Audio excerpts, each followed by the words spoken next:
Good afternoon. Welcome, everyone. Thank you for joining our webinar today on intentional program design.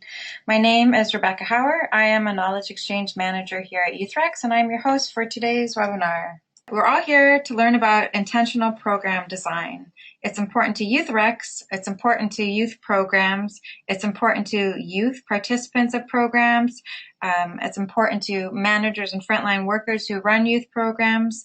Intentional program design supports program processes and outcomes, and from an evaluation perspective, it significantly helps with understanding your program's impact.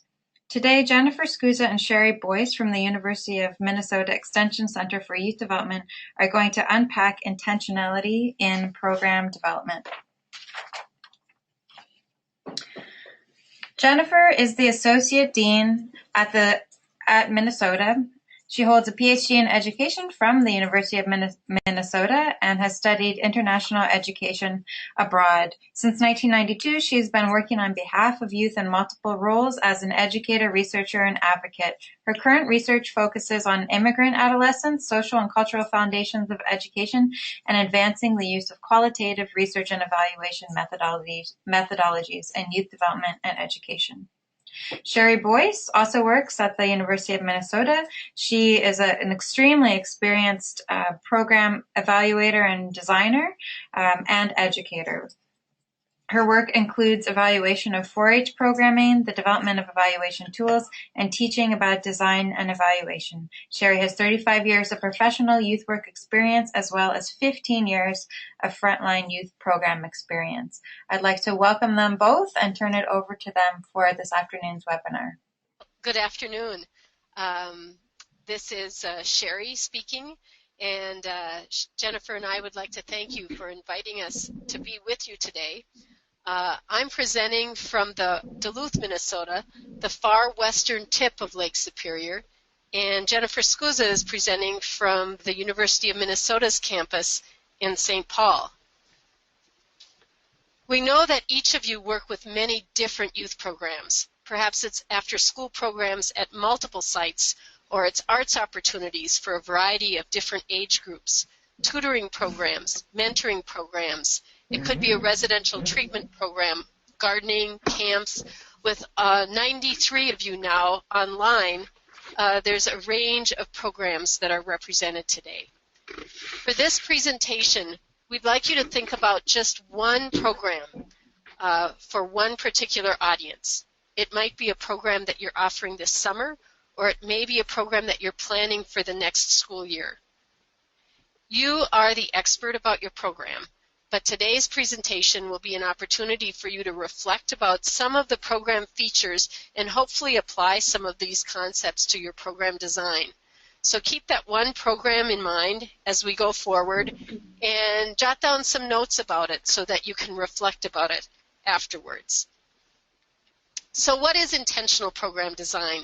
It's really about creating and adapting programs across multiple dimensions of the program as far as the participant's experience. It's about making decisions at that interface between our organizational outcomes and the needs of participants. And that means we have to do a lot of tinkering back and forth between what we have as our organizational goals and what we know will appeal and be relevant to the lives of the young people that we work with. So today we're going to provide you a sampler from our intentional program design curriculum, and I'm going to turn it over to Jennifer. Good afternoon, everyone. So our goal today is really for you to leave this webinar with an understanding of how you can be a more effective youth worker by being intentional about the programs that you design. And for those of you who already have this as a part of your skill set, really think of this as a refresher. As we look into the workshop background, we have two main concepts that are going to serve as the backdrop for this webinar content. And the first one is positive youth development, and I'm sure that many of you are already familiar with this term. Youth development process, it's important to our work because young people are going to grow up with or without our help as adults. But we have an opportunity to guide, to support, to work with, as well as on behalf of young people. And in particular, adults play a major role in creating and shaping the learning environments that are in the youth programs. And that's where young people are going to discover interests, passions, talents, potential. It's really what the youth development process is all about. So when you think about youth development, keep these ideas in mind, that we view youth as resources, we view youth as partners, and when we design programs, we keep their needs and their assets at the center of the program and do it in partnership with you. So that's one of the assumptions that you'll hear over and over again as Sherry and I talk about design and development. The next point is really about where do you start. And when you start the program planning process, you should start with your end in mind. So you can do this by using a program development process first to determine the audience needs. So think about the youth that you're working with, what are their needs, what are their assets, and put it into context. And then next, identify some intended results that's informed by this. And then from that point, you work backwards to design your program. So the activities should really flow from those intended outcomes or those intended results. But we need to be flexible and open. I'd like to talk a bit more about the outcomes. We're at a time, an age, where keeping young people busy with activities, it's just yielding to a time of a more purposeful, well-developed learning environments. Activities for the sake of activities are going to the wayside. Rather, intentionality is really what's moving into the forefront when you think about youth work. Now, these environments within these programs, they can help impact young people with positive outcomes, whether it's social, emotional, health and well-being, and so forth. But the research has shown us time and again that we need to be intentional about the right things, like youth engagement, youth voice, youth choice, and the outcomes that we seek with young people. So as youth workers, we need to keep our eye on these outcomes and to be intentional then about the quality of our program. Moving on to the next point, research and program evaluations over the last 20 years have consistently shown that youth workers being casual in their program planning doesn't necessarily cause good thing in itself. It could lead to negative or even positive outcomes. It could be either way. So we need to be intentional about our program development, our design, the professional development that we choose, and of course our practice if we want to have high quality programs. So when you think about program development, a really short and succinct definition of it is, it's an ongoing systematic process that we as youth workers follow as we plan, implement, and evaluate our programs. It's not confined to a time frame like you might find in a planning cycle. Rather, think of program development as an umbrella in which really overshadows everything that we're doing in a positive way in terms of design.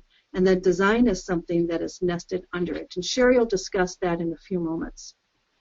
So when you think about your program development approach, research offers a number of them, but our researchers have also distilled it down to 4 common approaches. So again, program development is the umbrella, and we'll get into design in just a bit. The first approach is called the classical approach to program development. And this occurs when youth workers apply a standard set of principles and procedures to the building of a program, and they're working toward a common set of goals. This is usually data-driven. It's usually viewed as somewhat authoritative. Some would say it's rather top-down, but it has its place in our work. An example of this would be youth workers who are carrying out a highly prescribed program model that was predetermined by a particular funding source, like a grant or something. Now, the next approach is dramatically different from the classical approach. It's called the naturalistic approach. And youth workers here don't apply a set of standard principles or procedures to a given situation. Rather, a youth worker is really acting in real time. They're making judgments about what action to take in designing a program. They're relying on their intuition, their experience, and their programs.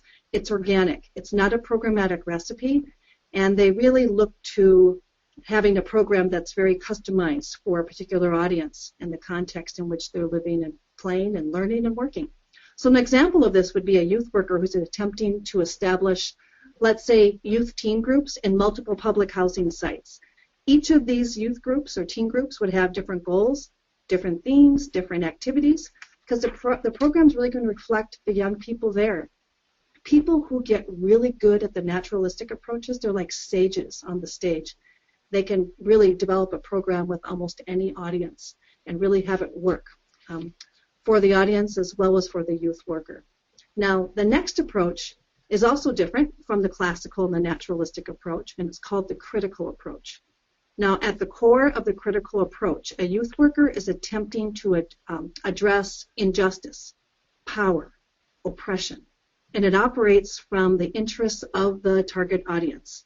So here's an example. Think about a youth program that has goals to reduce racism, sexism, homophobia, xenophobia, classism, other forms of prejudice or discrimination at an individual, institutional, community, or even at a systems level would be using a critical approach to program development. Now we have one other approach that's grouped in this 4, and it's called the interactive approach. This one, I would say, is probably the most practical of all the approaches. You can see from the diagram here, if you look closely at the screen, that we have about a laundry list of about 12 different items. And all these things should be happening within the development of a program. It's meant to be comprehensive, non-sequential, a bit like a buffet where youth workers would choose among a list of items, ranging from anything from marketing to determining objectives to evaluating the program itself. So this list serves as a practical guide, as a checklist, if you will, and youth workers then would select the items that they think are necessary. They may not use them all. So you can see how this one is very different from the one we just described. So as you can see, turning to our final point here, you can see that programs that are developed with that top-down classical approach will look very different from a program that is designed with that organic, naturalistic approach where it's growing from the community or the youth up. Just as the moral authority that you would find in the critical approach is very different from the practicality that you would find in working from a checklist of that interactive approach to program development. So it's important for youth workers to be able to recognize the 4 different approaches.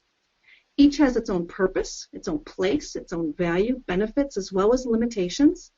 And it's important that we recognize that there are 4 of them that would be used differently depending on the situation, but also recognize that we as youth workers, we might have a tendency to go to 1 or 2 of these most repeatedly, and to recognize that we probably have a bias in that way. So it's important to kind of bracket that bias, if you will, and to really find the best approach for the young people that we're attempting to work with.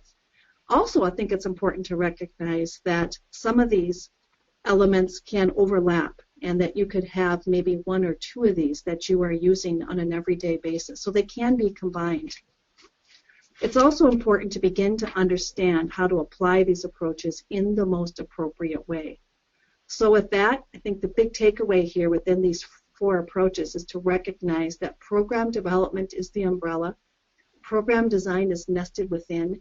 Whatever program development approach you rely on or use is going to have a significant influence on the design of your program. Now I'll turn it over to Sherry, and Sherry, why don't you get into design a bit more? All right, thank you, Jennifer. As Jennifer mentioned, we often have a bias as far as the program development viewpoint that we use, and I find myself really going back to the Caffarella model, the interactive viewpoint. I think part of it is because I like to start in program design, or I often start in program design with the format and the structure of the program, or what that means to the young person who's participating.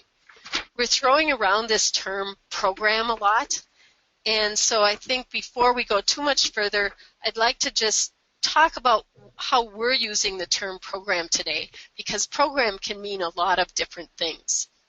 The definition that we're using today is that a program is defined as a sequence of intentional actions and events organized in a manner that they result in valued outcomes for a clearly defined audience. The definition has the phrase and suggests that a single activity, or it has the phrase a sequence of actions and events, and that suggests that a single activity or a single learning experience, a one-day event, something that stands alone, is not likely to produce the type of significant change that we really want out of our youth programs and expect out of our youth programs, and that the young people who invest their time in our youth programs expect to get. The definition also suggests that the actions and events are intentional in nature. Now, there's often a big picture view of programs that we have. There are many dimensions of program that we need to address and design. As a program evaluator, I'm often working with groups about their outcomes and their theory of change. The leadership in our organization might be more interested in at times with the fit with the mission and how we're going to finance the program. But our world as designers and, as we saw on the poll, deliverers of program, people who work at the front line with young people, our lives are really about the activities and the logistics and the kids. It's about that target audience. And so today we're going to zoom in and really look at some of the activities that that target audience experiences. We invite youth to participate in our programs. And sometimes we're not really clear about what their experience is going to be in the program. They really trust us a lot. They show up. It's in some ways like offering cans with no labels to make a meal. We don't know if it's corn or peaches or soup, but something is in the can, and if we're lucky, we'll be able to eat it. So just like the cans, we sometimes put together some activities and hope that they add up to the outcomes that we want. We might be surprised.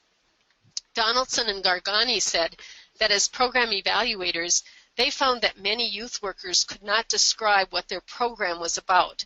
And without a clear purpose and description of the program, the purpose gets lost and the activities take over. So it's critical to have program outcomes for the specific audience and to design the program experiences to get to those outcomes, just as Jennifer was talking about earlier.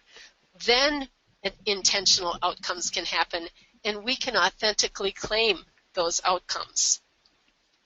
So, bottom line, what is program design? It's really asking the questions if the activities in your program add up to the youth outcomes that the program promises, and how do we get there?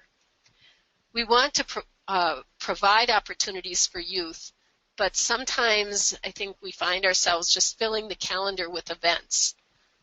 So we're really asking ourselves to be more intentional. What's tough, I think, about our youth work is that often we inherit the programs that we work with. So we're talking about design, but often we're really talking about redesigning or tinkering with that program. There are, as far as we can tell, no definitive bodies of work that outline the practice of program design. We can find bits and pieces here and there, and we can find fields that have a more delineated process for selecting strategies. We can find a lot of work about how to lead a process to plan and develop the programs, but usually there's not much written about how you actually design it. And we think design deserves more than one line in a program planning guide, and more than just being thoughtful. Program design is everything that you need to replicate a program. Program design is multidimensional, and it's both an art and a science. And so today, we're going to take some time to look at just one of the many dimensions of program design that I showed you in that big picture. And we're going to look at the perspective of the design or the experience from the participant's viewpoint. So first off, think about the program that you're focusing on today. Way back in slide 1, I asked you to think about a particular program, not all the programs you offer, but just one and one target audience. Is it 7 to 10-year-olds? Is it young moms? Is it youth in care or in aftercare? Is it youth living in poverty? Is it 16 to 17-year-olds? Who is your target audience? And what do they do if they're in school or if they're not in school? What do they do with their time during the rest of the day? The context is really important when we think about our programs and think about our audience, because we know that youth programs can't be cookie cutter. And that brings up that naturalistic approach that Jennifer was talking about. We need to trust our intuition about the audiences that we work with and learn more about what their lives are about. Because we have such a large range of audiences or of youth programs represented online today, we thought we'd come up with just an example program that we could refer to on occasion. So I'm going to say that we're inviting 6th, 7th, and 8th graders to learn about trees and about tree planting. And the outcome at the end of this series of activities and events that they're participating in will be that they will learn actions that they can take to make a difference in their neighborhood. So for that one program that you're focusing on, try to identify your specific target audience. Write down some key content that you want them to learn or experience, and one short-term outcome for the group that you're focusing on. And you can refer back to that as I go through some of the examples through the rest of the presentation. I like to think about programs like pizza. We all know what goes into a great pizza. There has to be some type of crust. There has to be a sauce. There's got to be cheese. And there's usually toppings. Even if the topping is double cheese, there's some kind of toppings. Without these 4 ingredients, it's just not pizza. And just like the major ingredients of pizza, you can probably name the big chunks or the big components of your program off the top of your head. So what do I mean by components? I mean those major learning experiences. So an example is camp. Most camps have 4 major types of experiences that kids have during that week of residence camp. Some skills development, some recreation, which could be swimming or songs, nature programming, and then ceremonies and traditions. Those are the big groupings. Raleigh Martinson says that in faith-based youth programs, there's got to be 4 components: peer mentoring, some kind of fellowship programming, a service component, and a worship component. In a youth sports team, think about it. There's drills or practice, there's the games, there's tournaments or playoffs, and there's some kind of recognition or end of year. Here it's an end of year pizza party. So you can see that there's these big chunks. Now within these big types or categories of learning experiences, there are a lot of aspects. Like in camp ceremonies, there's everything from the campfire to skits to flag raising to the opening parade to the closing ceremony. But for the purpose of this activity, I'd like you to think about just those major learning experiences. So think about that example I gave you, the tree planting kids. I would propose that there might be 4 major groupings of learning experiences: service projects, recreation, a chance for them to make some friends and to learn skills in group decision making and to work on a team. That there's education, everything about trees and the environment and even into climate change, and that there's some kind of showcase or final event. So think about the 3 or 4 or 5, no more than 5, big chunks or components of learning experiences in your own program. And again, write those down. So just like pizza, the whole is greater than the sum of its parts. These learning experiences, these 4 big components, really make up the fabric of your program. Without one of these programs, it's not your program. And knowing these learning experiences provides a starting point for that crisp description of your program.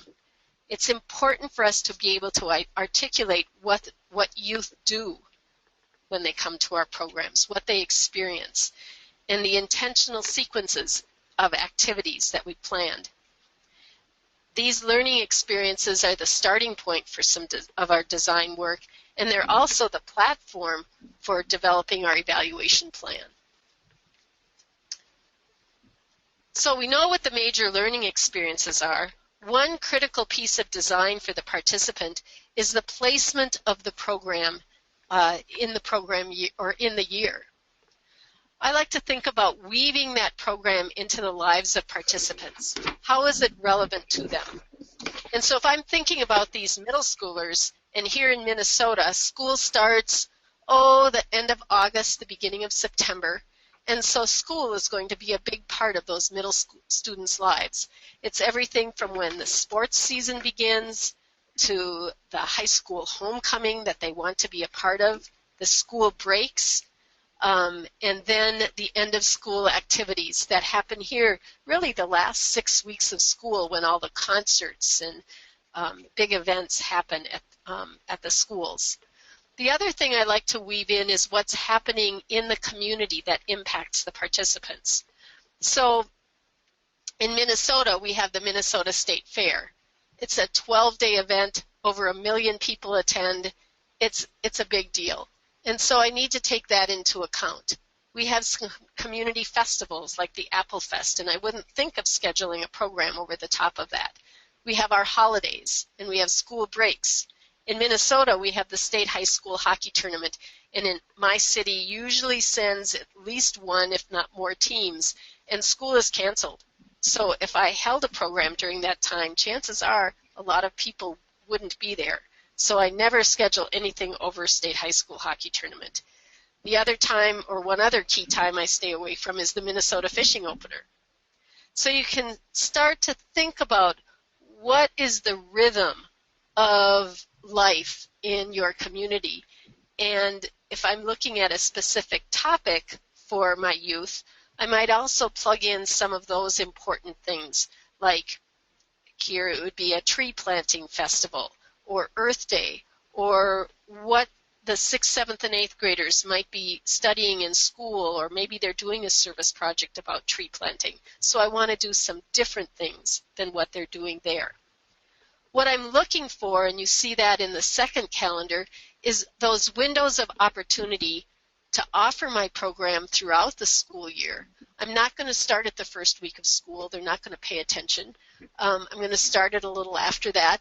I'm going to try to have some family or community events right before the school breaks so that I can capture their attention and their attendance. Some of the kids that I work with, they don't have the funds, or their families don't have the funds to travel. And so we're going to offer some awesome activities during school break that they can be part of and feel like they had a wonderful time. So I'm looking at developing a program cycle that really draws energy from the community, is respectful of the community, and potentially enhances the lives of the young people and the families with new traditions or new events. And you can see that it really isn't a straight line. It's not just day after day after day of programming, but there's many cycles within the year where I'm building reinvestment into the program. So we'd like you to respond in the chat box about some times during the year or community events that impact your program and impact the lives of the young people that you work with. Exam periods is a time to avoid. People have replied. Actually, people are responding in the question box, not the chat box, but that's all right. Okay. Basketball season is difficult because kids are involved in a lot of after-school sports activities. March break is a great time to do a program. Certainly. Mm-hmm. Well, it depends. For someone said it's a great time to halt programming, but for others it's a great time to step in during cultural events, religious holidays, Ramadan, summer break, summer holidays. I think it can go either way. Powwow season, National Aboriginal Day. These are some events can either draw you to are good occasions to pull communities together, and then other people might, depending on your program, avoid it at the same time. Recognizing International Women's Day, Supercrawl in Hamilton. Chinese New Year is a time when people don't plan activities. End of June, very difficult time to work with young people because they're finishing off the year. Playoff season, time for baseball and soccer. Caravana in July, I don't know, I guess lots of pride. Is that a time to do things or not do things because everyone's moving towards those events? Probably. All right, those are some great responses. And what you see is the diversity of how the communities are all very different. Someone mentioned basketball, and I think there's always like a king sport in different communities that we really need to pay attention to.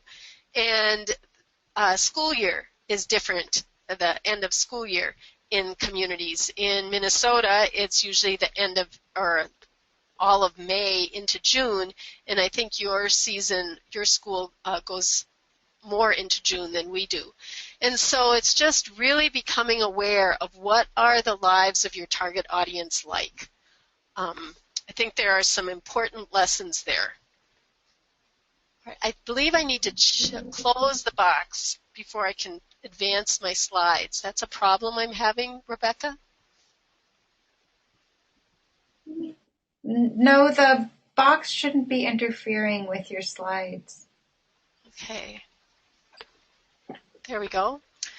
The placement of the program during the year really can influence who can and can't attend your program. And we can place programs differently. That's another insight, depending on where the youth are in their readiness or in the progression of mastery. I think someone mentioned in the question box that 9th graders and 12th graders have testing or exams. We find, for example, that it's really our 11th graders who are ready to start talking about college or thinking about college and careers. And so they're maybe not ready to talk about it at 10th grade. Also looking at where they are in their level of mastery. If I'm working with young people and want to do a fishing program, for example, and I have kids who've never experienced fishing before, I might want to offer that after the opening of fishing season when they're starting to see things in the media about it. Whereas if I'm working with young people who already are fishing and have some of those experiences, I might want to offer a February activity where they're really going through their tackle boxes and getting geared up for that fishing season. They can anticipate it. If I'm new to something, I don't know to anticipate that opportunity or that I need it. We don't have to do it all as another insight. We can build on events in the school or the community. All of the 5th graders in my town spend 3 days at an environmental learning center. And so I can use them coming off of that experience to offer a long-term learning experience about nature or the environment. Our city also is a major site to observe the migration of raptors, such as hawks and eagles. And most of the kids in our schools go to that during their 3rd, 4th, or 5th grade year. So that's another time that I can build on that fall experience and offer something related to aeronautics or birds or some kind of activity. I don't have to offer the introductory event. It's already there. It's just building on it. We've also worked with communities across programs. So we've gotten programs together who all deliver opportunities in a similar topic of interest. And as we looked across programs, we saw some things that were really, that we didn't know.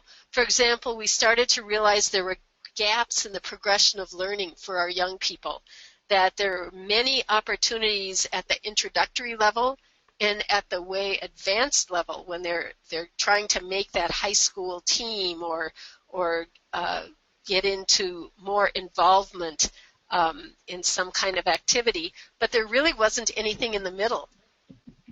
Part of that was related to age. We saw lots of opportunities for kids up to age 10, and then everything kind of dried up. And so this has caused us to really look at how we develop, by communicating with each other and working together, more progression of opportunity in a variety of topics that the young people in our community are interested in. We also started to see a lack of connection between what was happening in that topic area, in that interest area, with the kinds of programming that we offered. There was a real disconnect.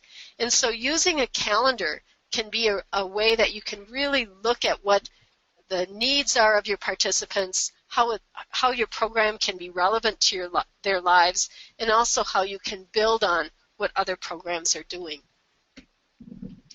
I talked a little bit in the introduction about that program design is about the art and about the science of program design, and I'd like to speak a little bit about the art.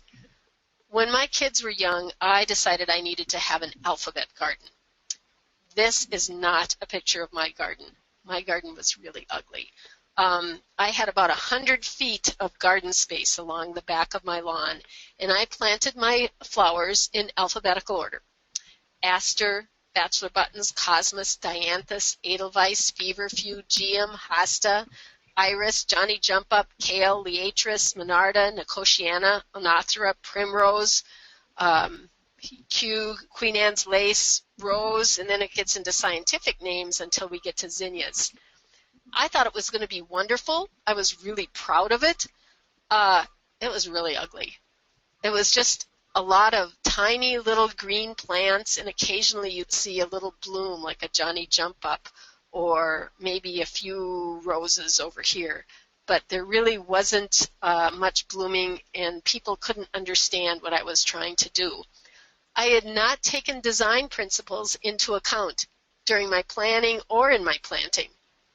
And I believe these design principles can be applied to youth programs as well.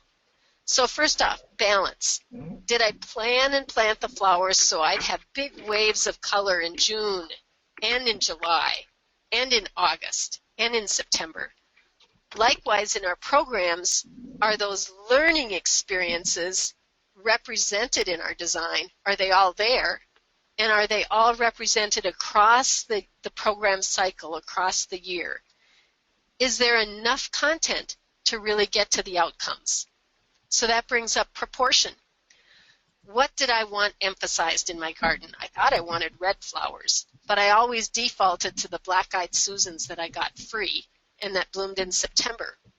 In our youth programs, when I've done observations, I often see a default to recreation. Well, we don't know what else to do. Let's plug in a DVD or let's send the kids outside to the playground. Or I see a lot of activities that promote relationship building, and it kind of tips, and the content and skills development are lost. They're underrepresented in the design and in the actual implementation of the program. Variety. I really don't want my garden to be boring, and youth don't want the same activities day after day. Where I've observed this happening is often in the reflection stage, where we ask the same type of reflection activities and we ask the reflection questions at the same point each day. So kids start to dread that type of activity. Unity. Kale did not work. It started with K in my garden, but it was the lone vegetable.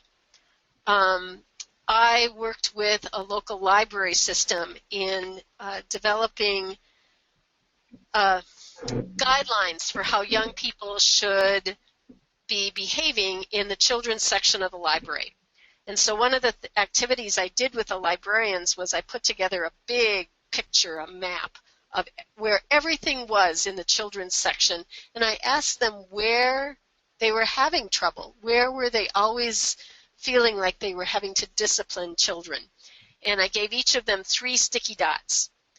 All of the sticky dots went on this large clay castle that kids could climb on.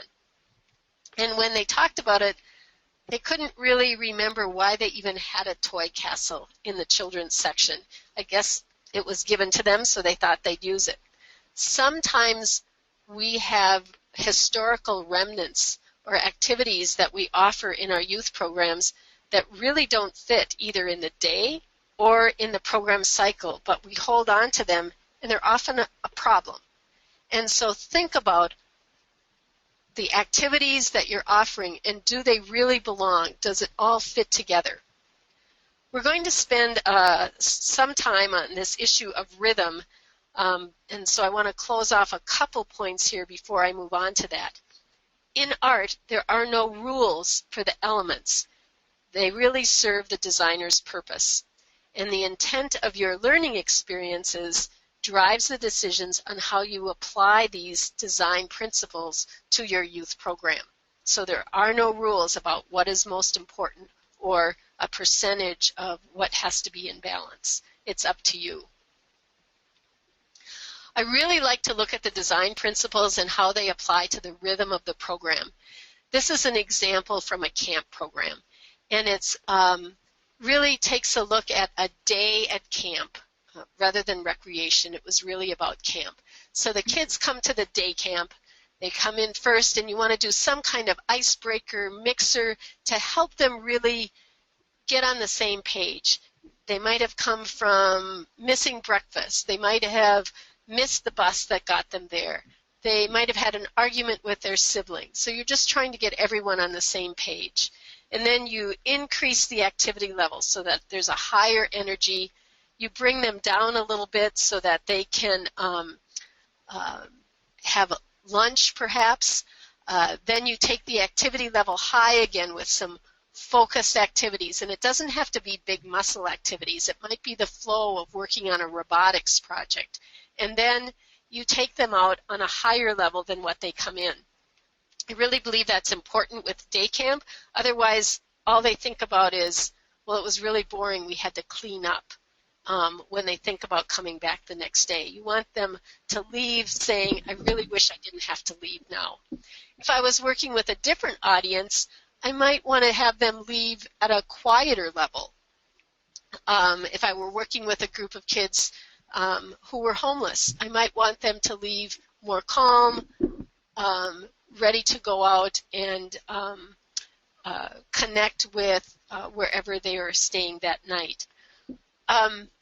So you can see here that there's a quiet energy, a medium energy, and a high energy in this program session.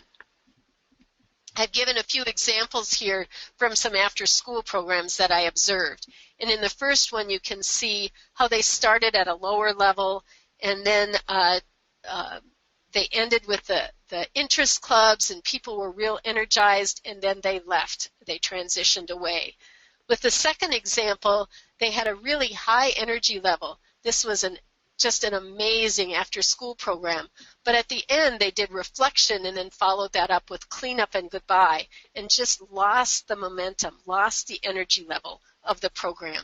So think about what the rhythm is of your individual program sessions and how you could rearrange some things to get to the energy level or the rhythm that you want. Where I really like to use the rhythm is thinking about the program cycle, whether it's a 10-week session like a sports season or whether it's a full year program like I've shown the 4-H club year from a historical basis. You can see, thinking back to that calendar that we had, how we capitalize on those different events. We capitalize on the start of a new kind of learning experience, whether it's the games or the tournament, to really help families and young people reinvest. And the understanding your program cycle and that you want to build some of this excitement or higher energy across the program year is important. Otherwise, we can lose the participation of young people, because starting in October and ending in August with no reinvestment in between can lose them. So I'd like you to think about what the current rhythm is in your program cycle and how you could make the most of it, changing some things up so that you could reinvest them along the way. Just like I had to rethink my garden and how I wanted to have things blooming the whole time. Another question in design is what compels young people to get involved in your program. The learning experiences are designed to meet the needs of the participants, and there are some features that we really want to consider in the program design. The program fit, what the young people bring to the program as far as their knowledge and experiences and voice, their agendas, a sense of place, but also a lightning rod. What is it about your program that appeals to the participants? It brings them in. Not only does it bring them in, it's an experience that they can't get anyplace else the same way. What keeps them coming back? Do they perceive that this is adding to their knowledge or enriching their life? Does it meet their agenda? Or is it something about the program staff? What is the relevance to their lives? What is the lightning rod? One example from a program that we developed here in my city it was a program for middle schoolers and volunteering. And as part of their participation, they got a season pass to the local ski and snowboard hill. And this is the coolest place for middle schoolers to hang out. So this was our lightning rod, and we had waiting lists of young people that wanted to participate. The lightning rod might not be something that's critical to meeting your program outcomes, but it is critical to your participants. Another example I have is the development of a volunteer program that helped do songbird banding and education about songbirds in our community. And the developers and deliverers didn't realize that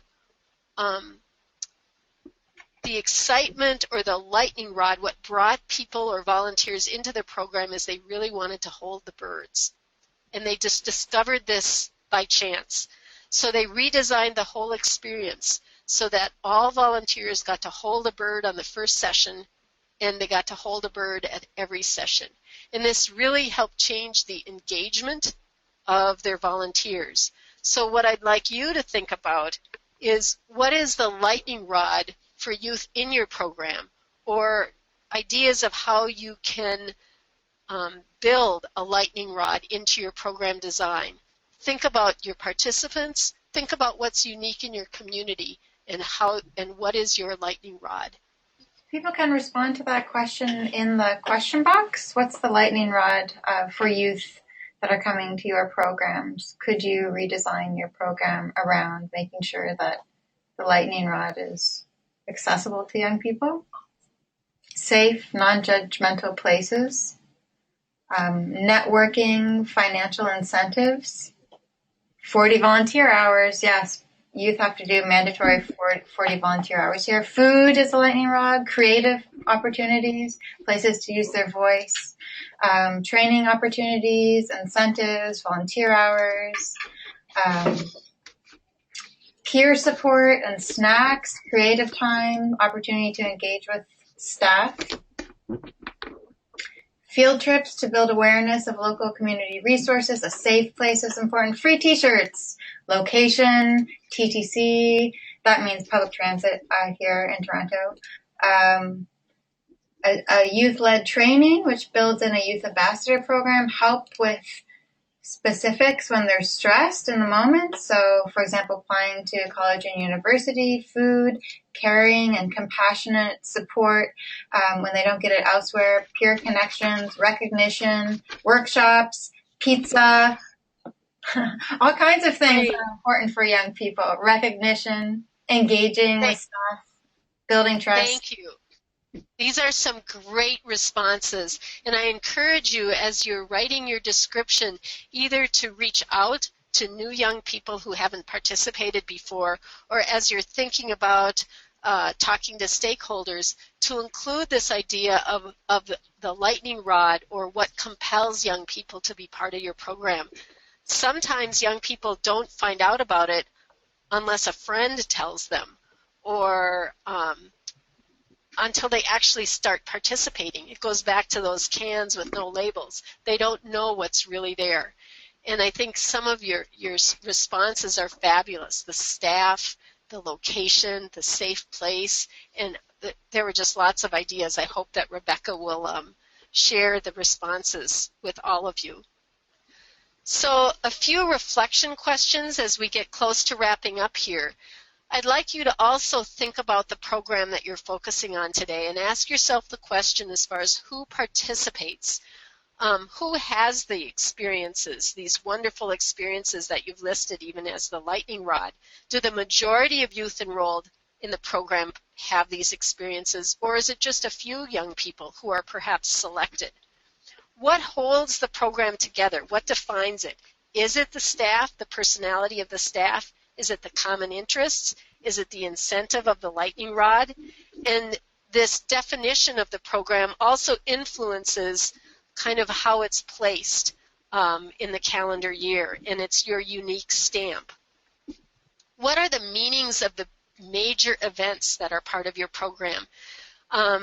What we've found is that sometimes participants have a different definition of what that event is about than the staff do, or different groups of participants have different definitions. So I encourage you to really explore what the meaning of that event is. Is it a competitive event about a feeder system to the next event, or, for example, is that competitive event a measuring stick, a way for young people to see how they have individually progressed throughout the program cycle? And that's a big difference between those two perspectives. And also look at your balance.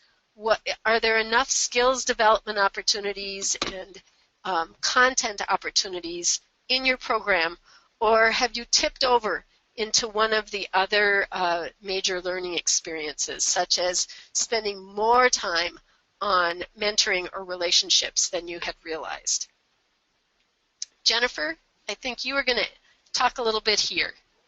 The next point that I'd like to talk about is, okay, we've done the program, we're doing the program, and we get on this cycle that Sherry's been talking about. But we have to remember our own self-care. And I wish we had more time where we could share ideas about how it is that we take care of ourselves as youth workers or as youth development practitioners, whatever word you use to describe yourself. But then also, how do you take care of your program? When do you put the pause button on or even hit the reset button? Really think about that, and I hope that you can take that away with you and find a time that really works for you if you haven't already built that into your program planning. For me, when I'm doing like a year-long program or a program that lasts the academic year, like an after-school program, I like to build in a mid-course check-in once the program is halfway through, usually around winter break or so. And then at the end of the year, there's like another point where maybe you're doing some data collection or you're checking in with youth or the adults to kind of find out what's the impact of that year. So you're doing the end of the year evaluation. And then I like to pause, sew it together. For me, it's usually the month of June. And then I find other quiet times within the program around holidays or breaks when you can find some pause times there as well. So be thinking about that on a regular basis and trying to build that into the rhythm of your own calendar to not only take care of yourself, but how it is that you can take care of the program. And moving to the last point here, we'd like to come to a close here. If you could just put down one idea in the chat box about something that you took from today's webinar that you'd really like to apply right away. You might have 5 things, you might have 10, but if you could just write one thing down. And Sherry, I believe you have access to see those, so if you wouldn't mind naming some of those and bringing it to an end. Thanks.